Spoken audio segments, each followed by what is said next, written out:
E Lima Barreto tem um termo que eu adoro, que ele fala assim: o brasileiro ele sofre de bovarrismo. Né? O que é bovarrismo? Madame Bovary era a figura, assim, a personagem que estava e todo lugar que ela estava, nada para ela estava bom. Ela sempre queria estar fora de onde ela estava, né?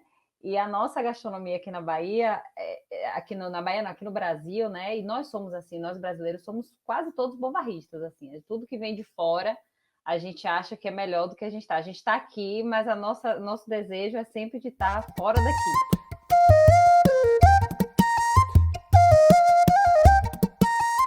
Agora vou ter que pegar uma referência Carême, né, francesa mesmo, porque ele já falava desse poder que as palavras têm negativos, né, porque muitos nomes dos pratos europeus eram nomes grotescos, assim, até meio nojentos, assim, era o nome da comida, né. É, não lembro. Um que eu lembro de cabeça, que agora talvez que ele cita nos escritos dele, é peidos de freira, algumas coisas esquisitas assim, sabe? Ele fala: não, vamos mudar esse. Vamos mudar os nomes, porque as palavras vão trazer uma ideia é, negativa para o prato. Então tem que ser apetitoso. E aí começa aquela moda de cardápios, cardápios não, né? De nomes dos pratos com um exagero do elogio dos ingredientes que tem aí. E eu acho que a gente traz isso até hoje, talvez não falando fabulosas framboesas, não é isso, a gente não faz mais assim, isso também já caiu em desuso, mas a gente coloca talvez termos como punk, termos como orgânico, como natural, como artesanal, como, né? A gente depende da moda também. É, então, falamos aqui um pouquinho, né, sobre esse peso que as palavras têm e, e como que e aí eu queria até aprofundar um pouquinho mais nisso, né, que a gente falou assim da escolha dessas palavras, né, da palavra diversidade ou diferença, ou na hora de escrever sobre um prato, se eu fico elogiando em exagero ou dando adjetivando assim sem necessidade, ou às vezes com necessidade, e por que dessa necessidade, né, de adjetivar tanto o que eu falo quando eu estou me referindo também a alimentos. Queria a sua opinião sobre isso. Eu sou uma grande leitora de Lima Barreto. E Lima Barreto tem um termo que eu adoro, que ele fala assim: o brasileiro ele sofre de bovarrismo. Né? O que é bovarrismo? Não sei se vocês chegaram a ler aí Madame Bovary de Flaubert, que Madame Bovary era a figura, assim, a personagem que estava e todo lugar que ela estava, nada para ela estava bom. Ela sempre queria estar fora de onde ela estava, né?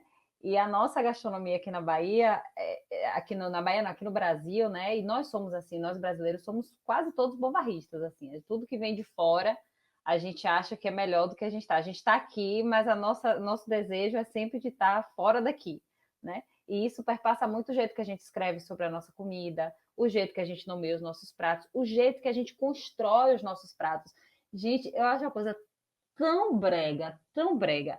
Olha, o pessoal pega, né, vai fazer os Le Cordon Bleus da vida, não sei o que, não sei o que, não sei o que, pega toda a parte da técnica francesa, né, traz aquela técnica francesa e começa a pegar ingredientes locais, né, que a Alex Atala fez muito, né, e hoje virou meio que um molde, todo mundo copia isso.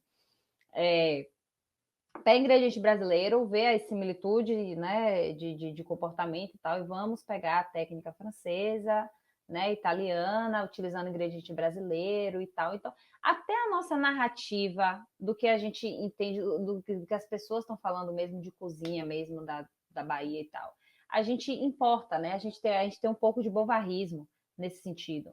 Então, assim, quando a gente fala do peso da palavra, da questão da gastronomia, é a gente se olhar enquanto produtores de gastronomia, é entender que as baianas de acarajé têm técnica, é entender que o sertanejo tem técnica, que a comida praiana, a comida. Então, a nossa comida ela tem técnica. Então, a gente não precisa estar sempre importando a técnica francesa, europeia e aplicando ingredientes brasileiros. Isso, para mim, isso não entra na minha cabeça. O que a gente precisa entender é, de novo, aquela coisa que eu uso sempre no texto. Olha, se olha no espelho, se olha no espelho, se olha no espelho, se olha no espelho. olha o que está na sua volta. Olha o que as pessoas estão produzindo, vai aprender com outro.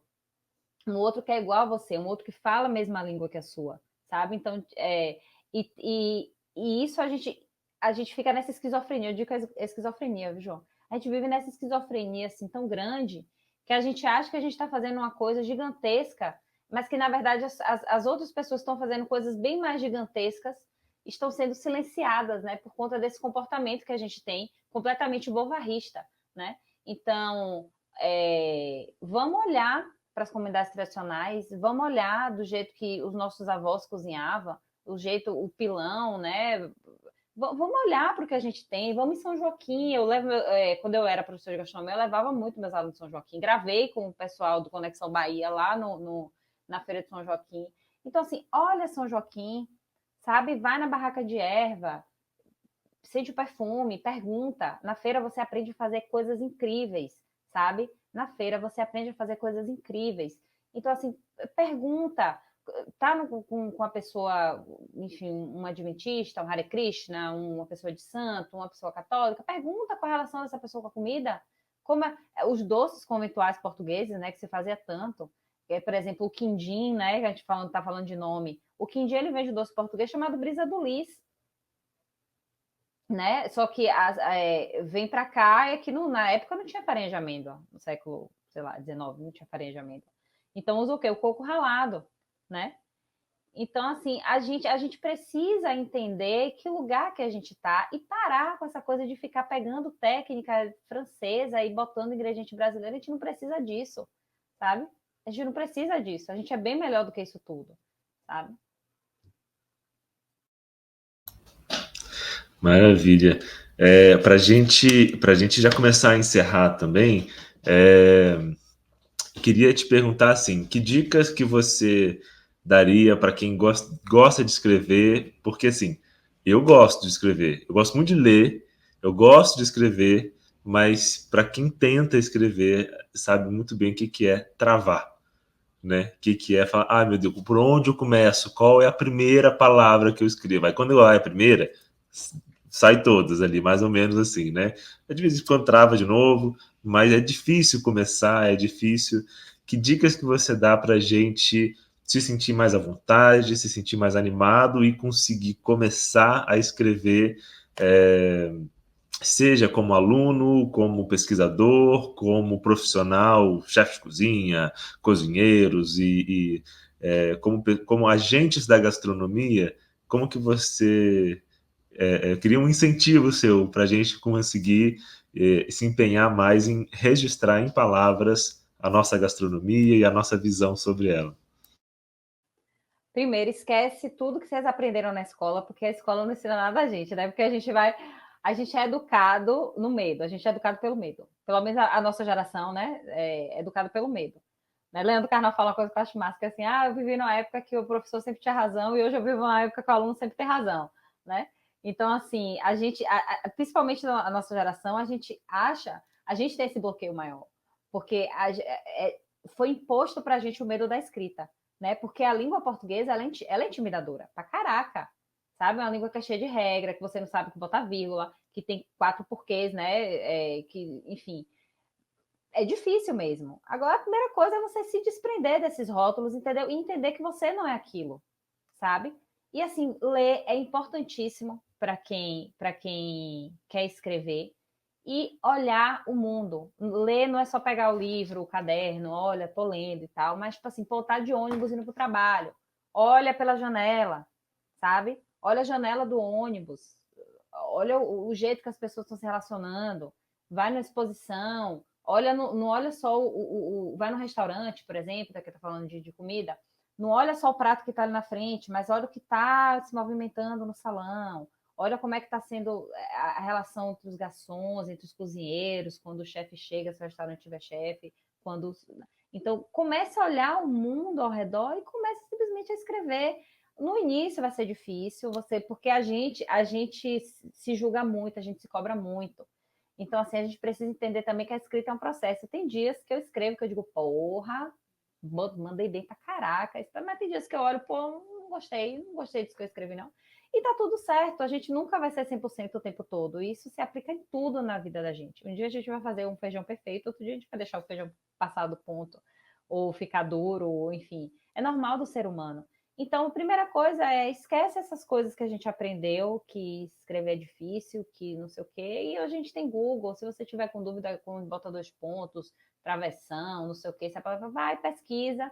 E outra coisa que a gente começa a escrever imitando. Pega uma pessoa que tem um estilo de escrita que você goste, que escreve do jeito que você acha legal, começa a imitar mesmo aquela pessoa, a gente começa a escrever, a desenhar imitando mesmo, até a gente conseguir ter o nossa própria assinatura, a pessoa olhar e dizer assim, pô, esse texto aqui, quem escreveu foi Joana, sabe? Mas não precisa ter medo, não.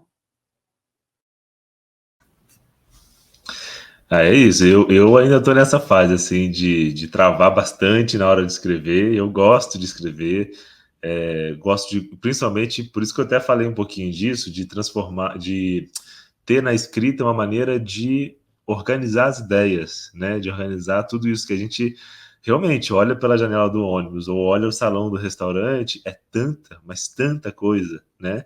Que acontece ali, que conseguir transformar isso em um texto é muito difícil. Tem um autor que eu gosto muito, que é o John Steinbeck, que escreveu As Vinhas da Ira, que ele descreve até o arrepio do gato que estava no canto da cena ali da fogueira, né? Ele pinta um quadro ali enquanto escreve, com todos os detalhes, né?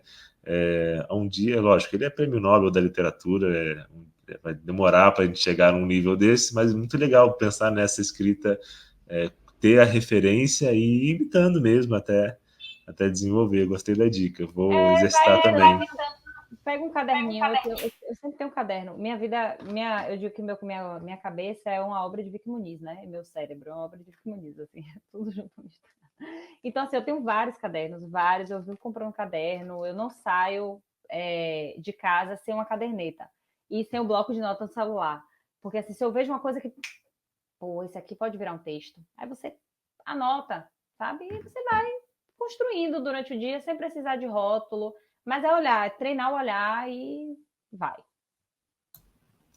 Como sempre, treinar é o caminho, né? É o método para a gente alcançar ali essa habilidade. Não tem jeito, tem que treinar, qualquer coisa, tem que treinar.